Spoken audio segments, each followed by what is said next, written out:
A major decision by the Supreme Court this morning. In a 6-3 ruling, the justices backed workplace rights for gay, lesbian, and transgender people. It's a big victory for an estimated 8 million LGBTQ workers across the country, many of whom did not have protection from workplace discrimination before today's decision. Chief Justice John Roberts supported the decision, and the opinion was written by conservative justice from Colorado, Neil Gorsuch.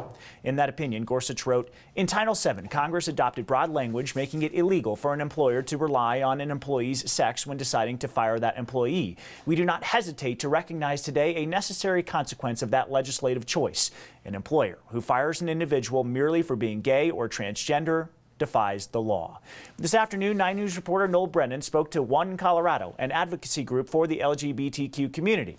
The executive director called the Supreme Court decision huge.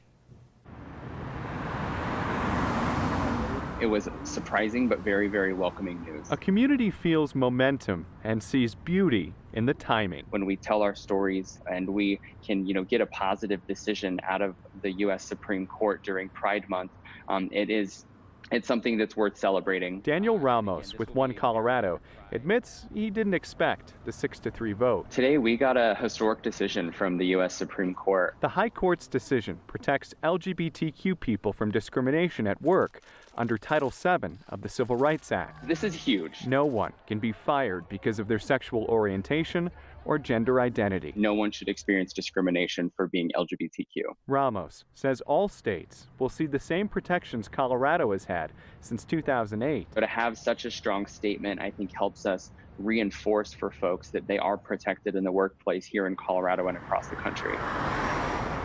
A community would like to see this momentum keep going. Equal treatment for LGBTQ folks should be a nonpartisan issue, and it's one that we should all be able to get behind. Noel Brennan, 9 News.